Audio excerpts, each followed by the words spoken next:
Bago pala magbukang liwayway, kami ay nakaprepare na para sa pagbabantay dito sa South Cemetery at may kanya-kanyang mga location. Lahat ng gate ay lahat kami ay nakaprepare kung saan kami naka-assign. So this morning ay mag-i-start na po tayo.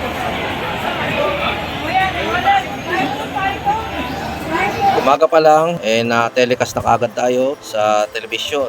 At dito, pinagsiseparate natin yung may mga kapansanan, mga babae at lalaki at mga bata na kasama ang kanilang mga magulang. Kung saan ang mga bata ay dapat lamang i-register upang sakaling hanapin sila at naligaw ng pinuntahan ay madali sila makita. Okay tayo. Patuloy pa rin tayo sa pag-i-inspect dito sa gate ng South Cemetery. Nagsaan pa rin yung mga tao, guys.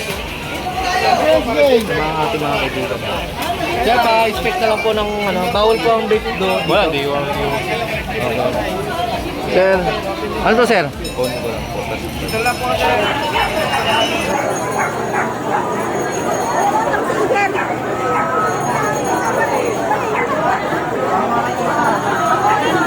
Wala pa dito.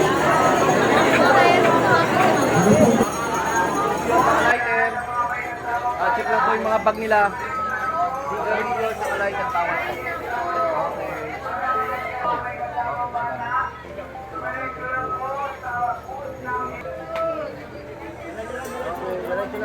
Bawal ang lighter at saka cigarette.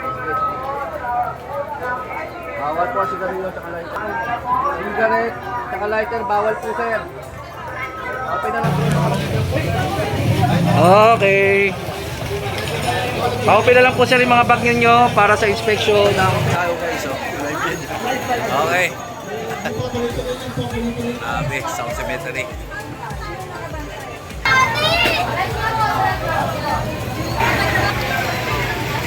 Yan ang mga na-configure natin, guys. Ang dami. Ang mga vape, bawal yan vape. Sa dami na nating mga na-confiscate dito sa Palangaya sa South Cemetery. Yan. Sa mga vape naman dito, guys, is nire-register at saka pwede naman nilang kunin pagka-uwi nila. Yung mga tao, saksakan ng dami. Grabe. Ilang vape at saka sigarilyo and lighter ang na-confiscate natin this morning. So, doon sa mga pupunta ng sementeryo, wag na kayo magdala ng mga pinagpapawal. Kasi yohod lang din yun. Kasi naman tayo ngayon doon sa ating another station.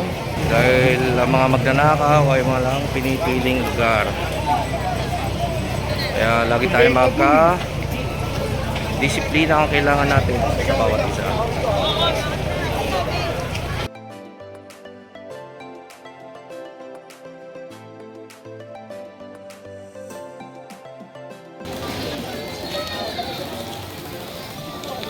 At this point, nag-inspection tayo doon sa buong paligid ng sementeryo.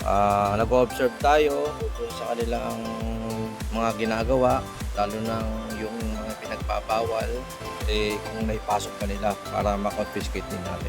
At the same time, dadalawan din natin madaanan ng ating mga tropa sa bawat area.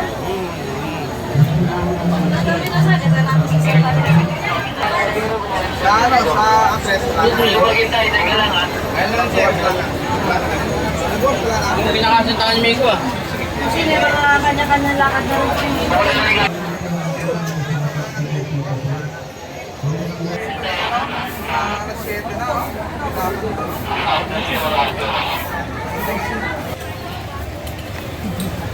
Buhanet, ano sabi? Okay. Iwasan mo sila. Hello guys! Hello guys! Hi guys!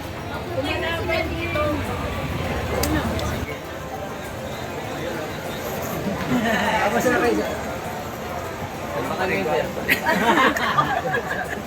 Baka yung isa nakatay na. Pero usapan namin ni Dar, ni ano kanina, nakikita ko na effort ka na ulit tayo na. Thank you, uwi na kayo. Thank you po sir. Kaya ko ma-request yan. tawag ko kayo.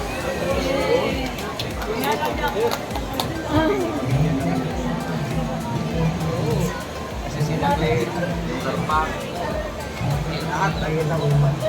Suporta pa rin ang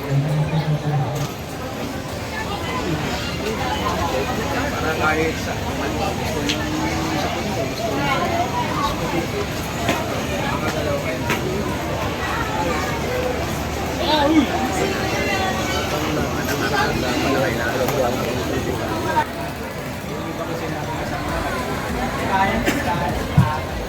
Para sa inyo, para sa kanila. Iba naman. Alabas. Oras na.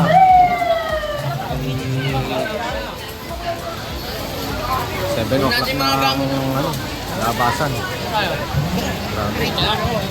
Matakot.